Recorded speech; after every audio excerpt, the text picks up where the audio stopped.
Good morning students. जो हमारा next topic है वो क्या है? Auto immunity.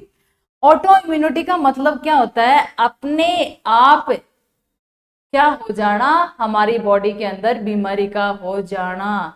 भाई ऑटो इम्यूनिटी का एक तो चीज होती है कि एंटीजन ने जाके बीमारी पैदा कर दी, बट यहाँ पे क्या होता है, हमारा शरीर, हमारी बॉडी की जो सेल होती है वो सेल बाहरी चीजों में और अंदर की चीजों में फर्क नहीं कर पा रही है, जिसकी वजह से वो अंदर अपने आप ही वहां पे क्या बना रही है, एंटीबॉडी बना रही है। और वो एंटीबॉडी अपनी खुद की बॉडी की सेल को ही क्या कर रही है, खत्म कर रही है। उसको बोलते हैं ऑटो इम्यूनिटी, स्व प्रतिरोधकता।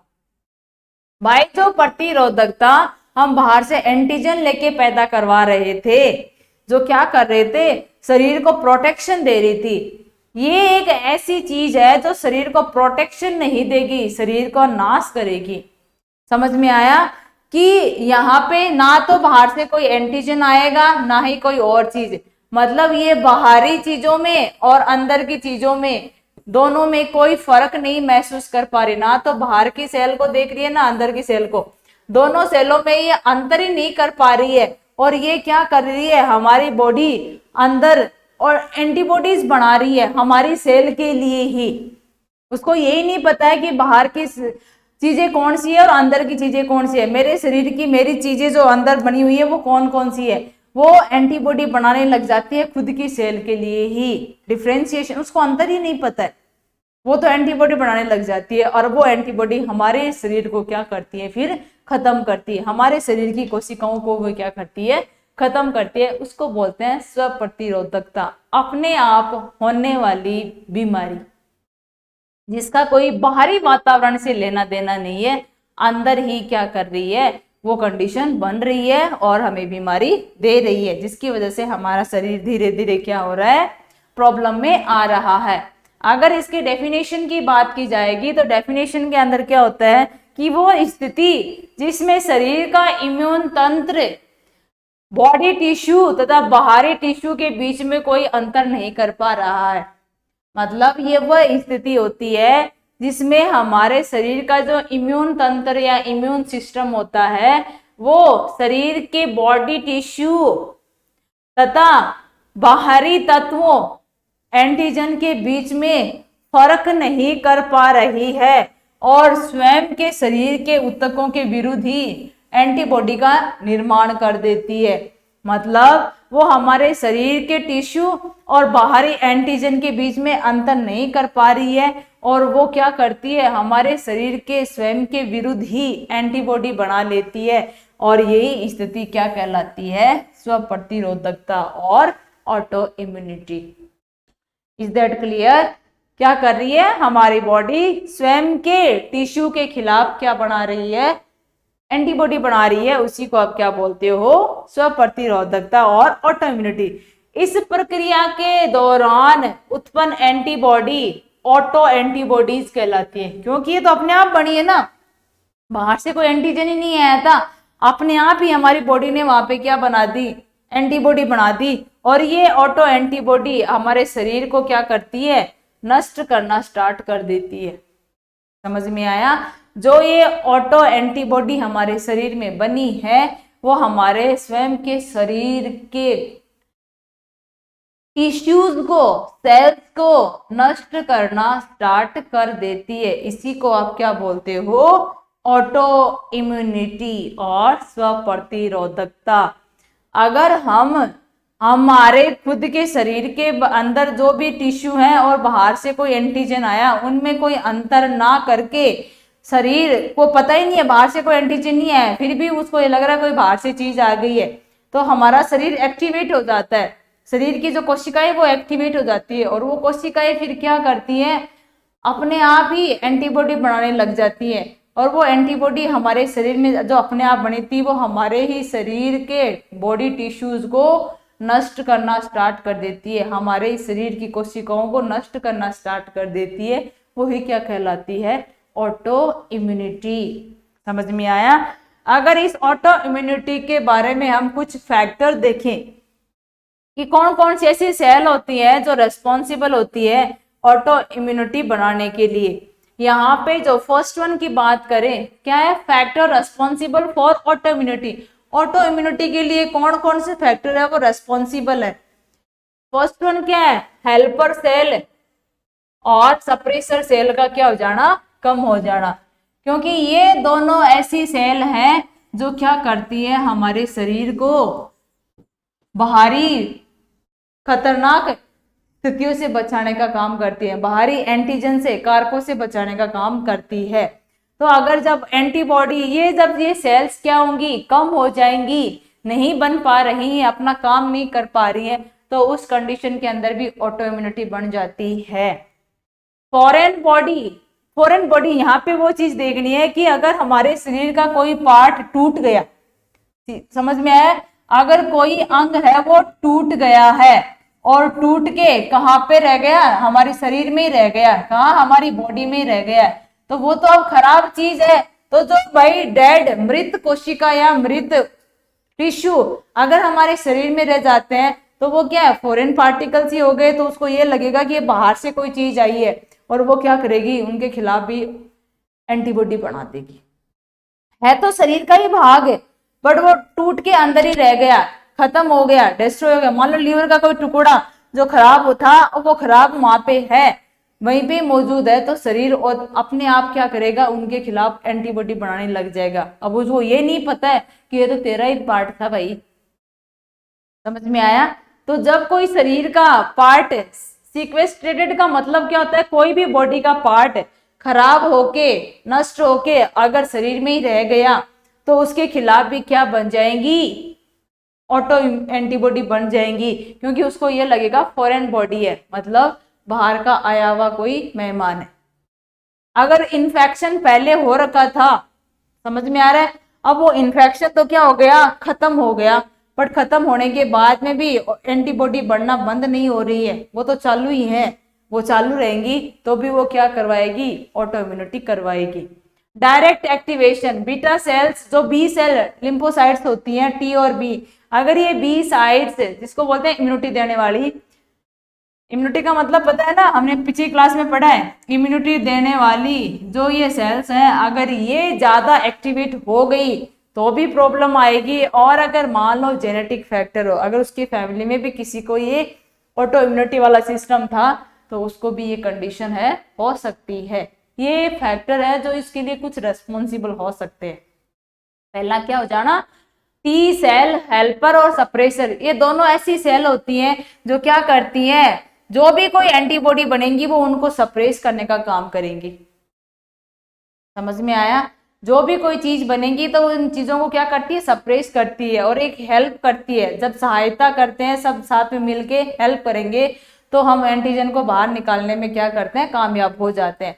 पर अगर ये दोनों यहाँ पे क्या हो गई, कम हो गई है, बन ही नहीं रही है, तो शरीर के अंदर जो ऑटो इम्यूनिटी बनेगी वो एंटीबॉडीज के रूप में आके हमारे शरीर का नाश करना स्टार्ट कर देती है। फॉरेन बॉडी के रूप में अंग, किसी भी शरीर का अंदर का पार्ट टूट के वहीं रह जाना और उसी के खिलाफ एंटीबॉडी बढ़ जाना। कोई इन्फेक्शन हो गया, उसके बाद में डायरेक्ट एक्टिवेशन भी, अगर बी लिम्फोसाइट्स है वो डायरेक्टली एक्टिव हो रही है, बिना किसी कारण से अपने आप एक्टिवेट हो रही है, तो भी वहां पे एंटीबॉडी बनेगी, क्योंकि ये ह्यूमरल टाइप की इम्यूनिटी होती है जो क्या करती है, एंटीबॉडी बनाने का काम करती है।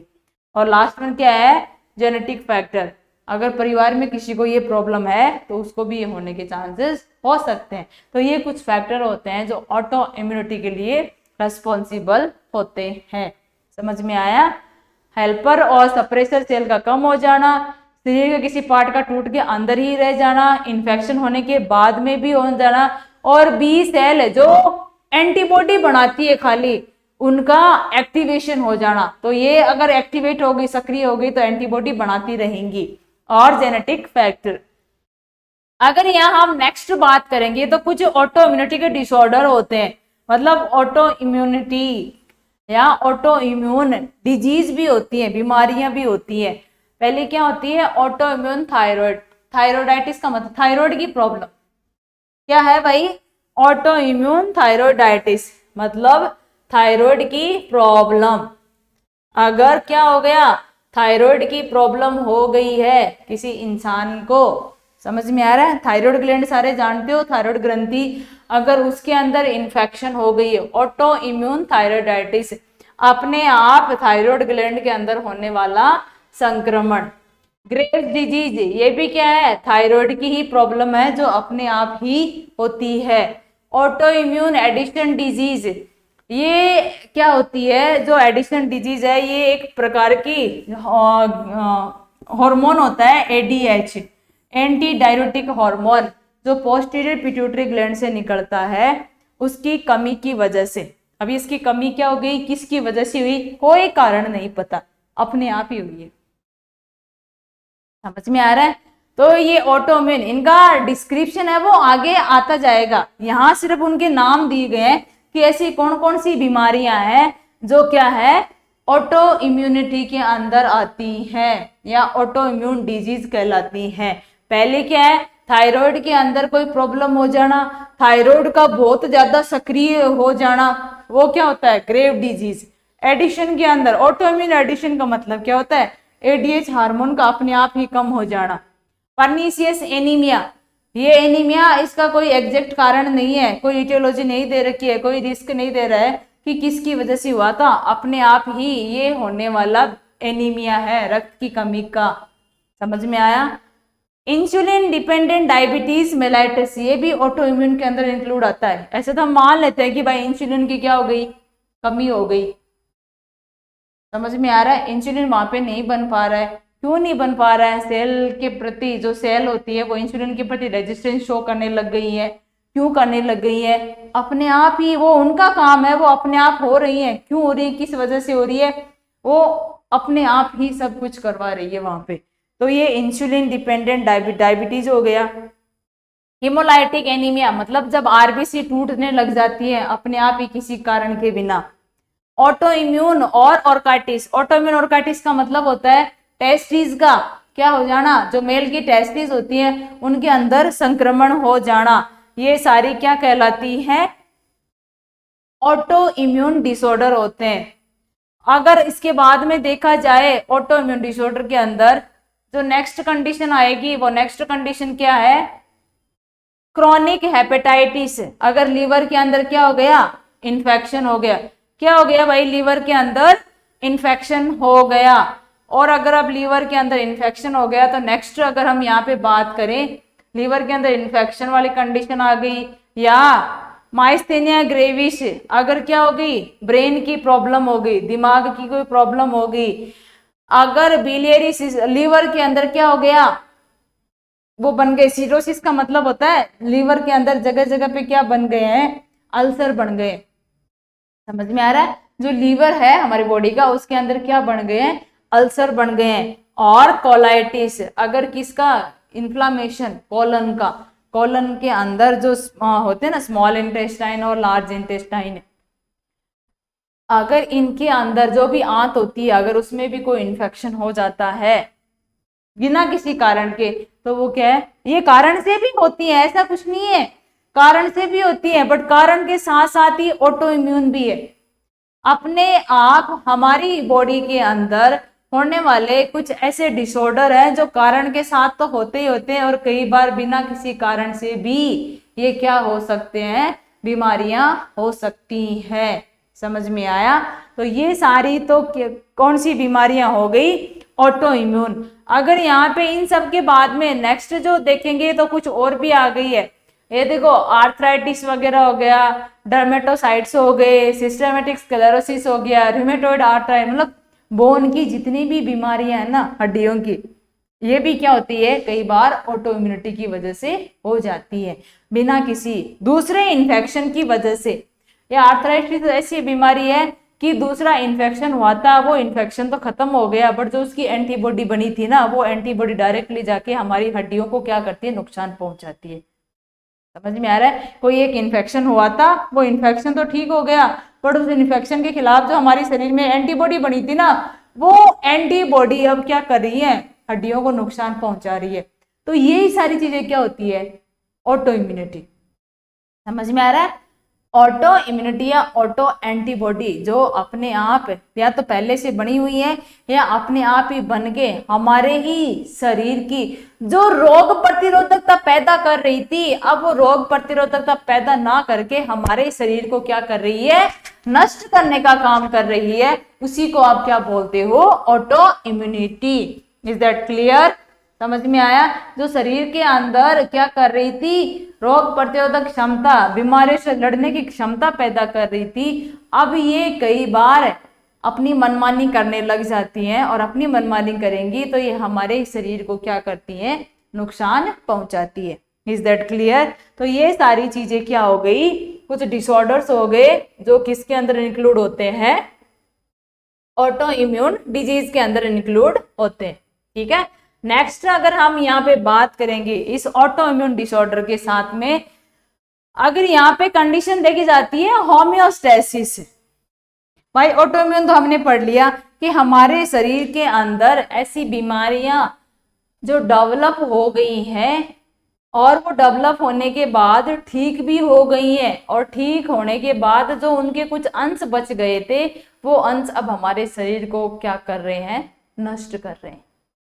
ये होता है ऑटो इम्यूनिटी, और ये किसकी वजह से होता है, ऑटो एंटीबॉडी की वजह से। अपने यहाँ पे एंटीबॉडी अगर हमारे शरीर में बनने लग जाएंगी तो अब भाई बनेंगी तो काम तो करेंगी ही, वो बन रही है तो कोई काम करने के लिए तो बन रही है, क्योंकि उन्हें नहीं पता है बाहर से कोई आया है या नहीं आया, वो तो बस बन जाती है अपने आप ही।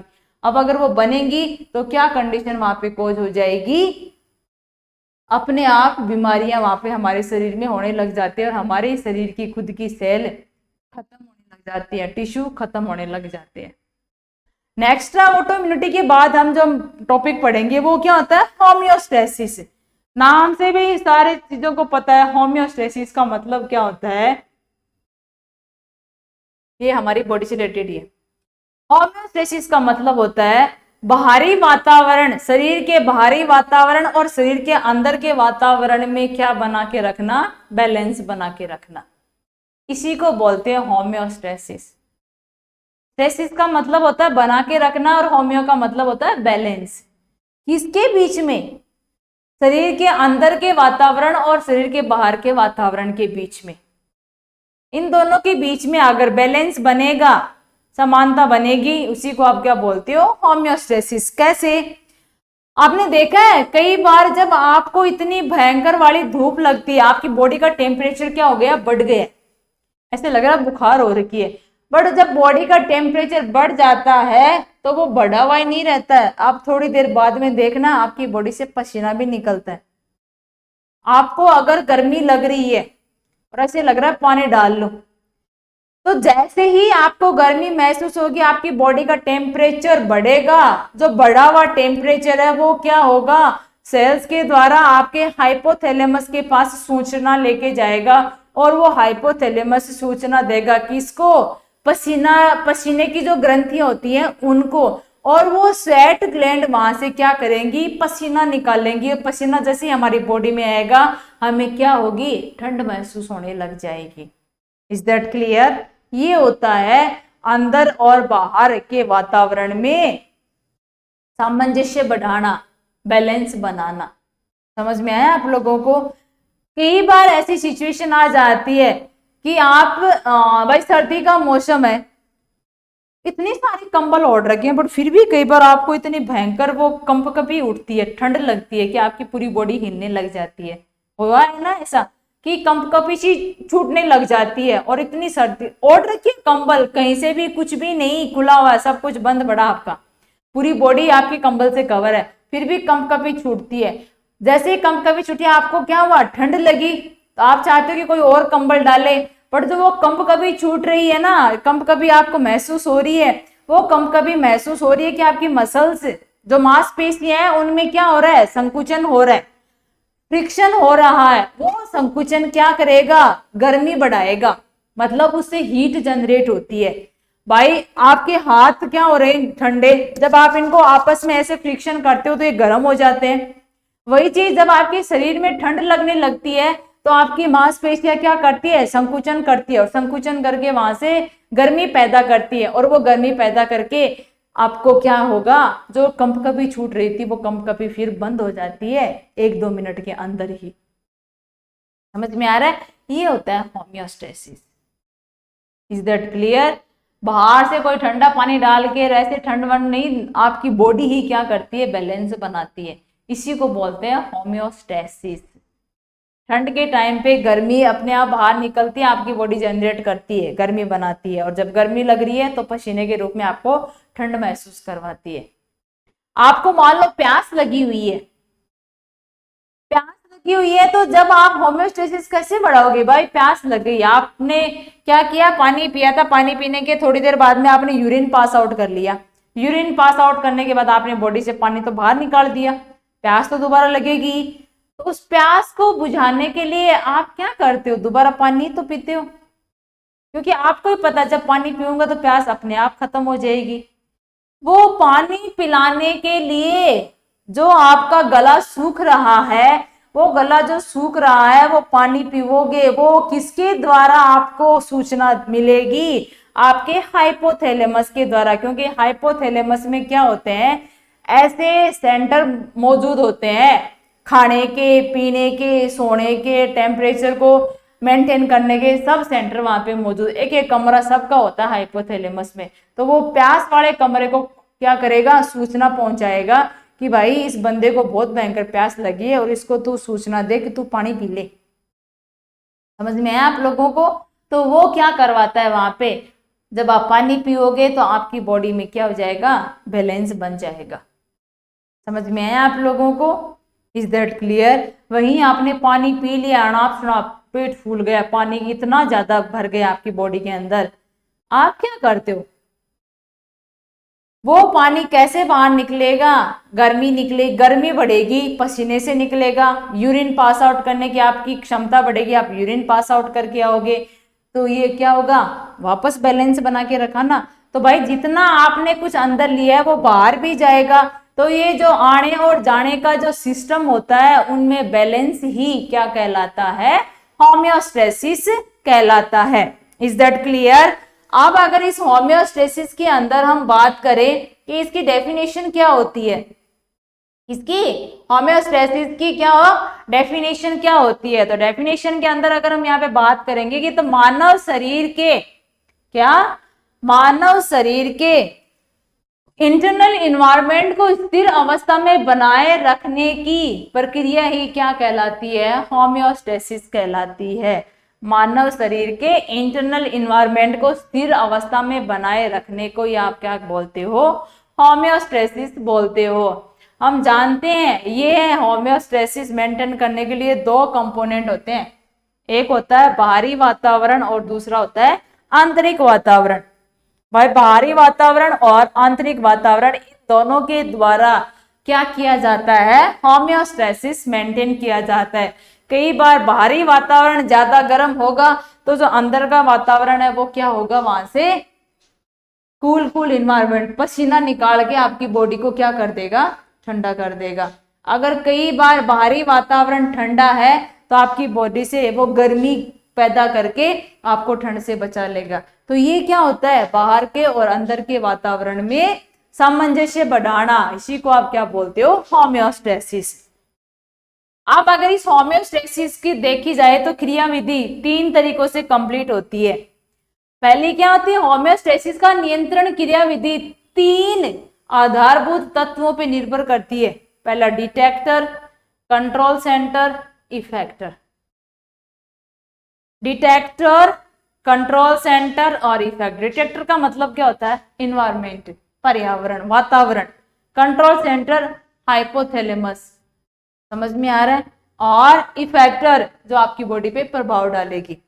तो अगर इन तीनों के अंदर हम बात करेंगे कि इफेक्टर सेल क्या होती है, डिटेक्टर क्या होती है, तो डिटेक्टर सेल के बारे में आप किसको बोलते हो, तापमान संवेदी तंत्रिका, मतलब टेम्परेचर सेंसिटिव नर्व एंडिंग्स। अरे बाहरी वातावरण मान लो, बस सीधा सा वातावरण ही क्या होता है, डिटेक्टर होता है। कंट्रोल सेंटर कौन है आपका, हाइपोथैलेमस, और आपके रक्त की जो भी ब्लड वेसल्स होती है वो सारी। तीसरा होता है इफेक्टर। इफेक्टर के अंदर क्या होती है, इफेक्टर के अंदर आपकी आती है ब्लड वेसल्स और स्वेट ग्लैंड या पसीने वाली ग्रंथियां। तो डिटेक्टर में क्या आएगा, बाहरी वातावरण, चाहे वो टेम्परेचर ठंडा हो चाहे टेम्परेचर गर्म हो। कंट्रोल सेंटर में कौन आता है, अकेला हाइपोथैलेमस। और इफेक्टर में कौन आता है, त्वचा की ब्लड वेसल्स और स्वेट ग्लैंड और पसीने वाली। ये तीनों चीज आपस में काम करके क्या करवाती है, हमारी बॉडी का बैलेंस बनाती है। समझ में आ रहा है, बैलेंस इन तीनों के द्वारा। अगर इनमें से किसी एक में डिस्टरबेंस हो गया, कोई बैलेंस नहीं बनेगा। गर्मी है तो गर्मी के मारे जान निकल जाएगी, पसीना नहीं निकलने वाला बाप की बॉडी से। क्यों, क्योंकि जो कंट्रोल सेंटर था वो तो काम ही नहीं कर रहा है। समझ में आ रहा है, जो कंट्रोल सेंटर था अगर वो काम नहीं कर रहा है तो ठंड लग रही है तो भाई ठंड में मर जाओ, और अगर गर्मी लग रही है तो गर्मी में मर जाओ। हाइपोथैलेमस वहां पे काम नहीं कर रहा है। अगर ये काम करेगा तो ना तो आपको वो ठंड लगने देगा और ना ही आपको गर्मी लगने देगा। दोनों का वो क्या करेगा, सामंजस्य बढ़ा लेगा। नेक्स्ट अगर यहाँ हम बात करें तो कैसे ऐसी सिचुएशन होती है जिनके द्वारा हम लोग क्या कर सकते हैं, बैलेंस और सामंजस्य बढ़ा सकते हैं। तो पहली कंडीशन क्या आती है, शरीर के तापमान का सामान्य से अधिक हो जाना। दिखाई दे रहा है सबको, अगर शरीर का तापमान सामान्य से ज्यादा हो जाएगा, क्या हुआ, डिटेक्टर ने काम कर लिया, मतलब बाहरी वातावरण ने अपना काम किया कि नहीं किया। अगर शरीर का तापमान बढ़ा तो यहाँ पे डिटेक्टर ने काम किया।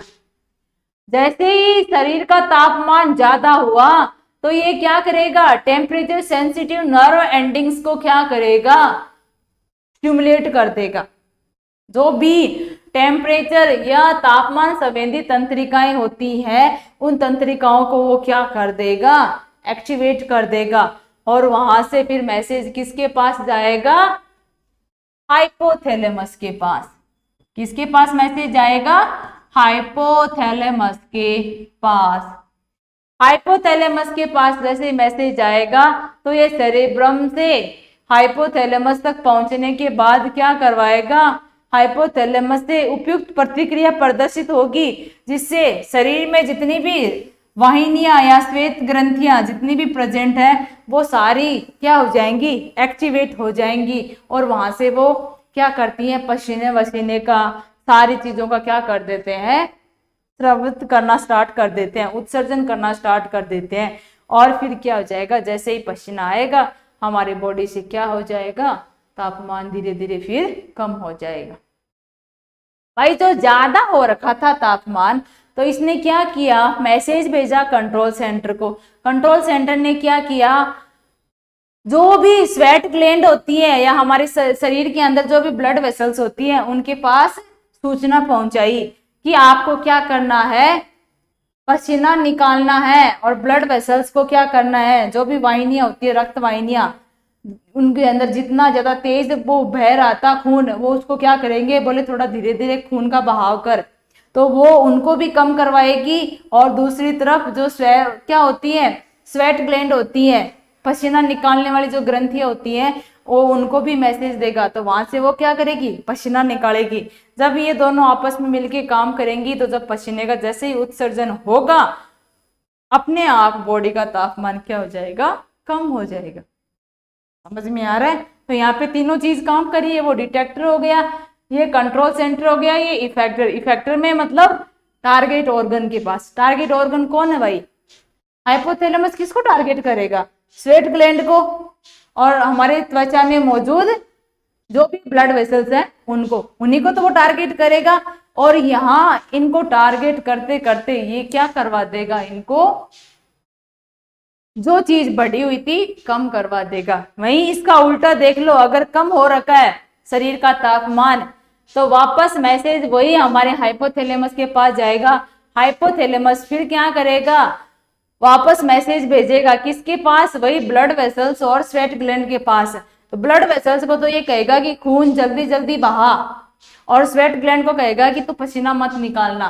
तो जब ये दोनों रास्ता, एक तो बढ़ गया और एक रास्ता क्या हो गया, बंद हो गया, तो फिर वो मिलके क्या करेंगे, शरीर का तापमान बढ़ा देंगे। तो क्योंकि पसीना निकलना बंद हो गया, पसीना नहीं निकलेगा तो शरीर पे पानी नहीं है, पानी नहीं है तो ऑटोमेटिकली शरीर का क्या होगा, टेम्परेचर बढ़ जाएगा।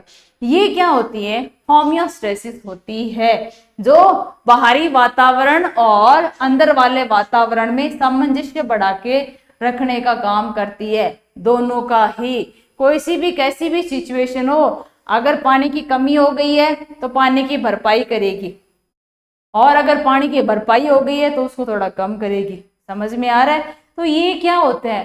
तापमान मोस्टली यही आता है, टेम्परेचर वगैरह का, खाना खाने का, भूख प्यास लगने का, ये सारी चीजें उनके दौरान जो ये सामंजस्य बढ़ेगा वो इन तीनों सेल के द्वारा ही बढ़ेगा। समझ में आ रहा है? अगर इनमें से कोई एक सेल में ही प्रॉब्लम आ गई तो वो सामंजस्य वहां पे नहीं बैठा पाएंगे। समझ में आया? और प्रॉब्लम होम्योस्टेसिस नहीं बन पाएगी। अगर होम्योस्टेसिस नहीं बन पाएगी तो प्रॉब्लम्स वहां पे अपीयर हो जाती है। तो आप होम्योस्टेसिस का सीधा सा मतलब क्या होता है? बाहरी वातावरण में और शरीर के अंदर के वातावरण में, दोनों में क्या करना? बैलेंस बना के रखना। उसी को क्या कहा जाता है? होम्योस्टेसिस। समझ में आया? अगर आपको भूख लग रही है और भूख के टाइम पे अगर आपको खाना नहीं मिले तो होम्योस्टेसिस कैसे बनेगा भाई? नहीं बन पाएगा। तो जब भूख लग रही, प्यास लग रही है, तो उस टाइम पे वो चीज अगर आपको मिलेगी तो आपकी बॉडी में वो बैलेंस बैठ जाएगा। समझ में आ रहा है? भूख अंदर लग रही है, खाना बाहर से जाएगा, पर वो बाहर से अपने अंदर जाएगा कैसे? हाइपोथैलेमस की करामात की वजह से, क्योंकि वही आपको सूचना देगा कि भूख लग रही है, क्यों भूखा मर रहा है, जाके खाना खा ले। जैसे ही वो खाना खाएगा उसका बैलेंस वापस बन जाएगा। Is that clear? ये क्या होता है? होम्योस्टेसिस। तो हमने दो टॉपिक पढ़े, ऑटो इम्यूनिटी जो अपने ही शरीर को क्या कर रही है? नष्ट कर रही है। एक होम्योस्टेसिस जो बाहरी और अंदर वाले वातावरण में, बाहरी और आंतरिक वातावरण में क्या कर रही है? सामंजस्य बढ़ा के रखने का काम कर रही है। उसी को आप क्या बोलते हो? क्या बोलते हो उसको? होम्योस्टेसिस। इतनी आपको चीज समझ में आई होगी। बाकी क्लास हम लोग नेक्स्ट क्लास में कंटिन्यू करेंगे। Thank you all of you.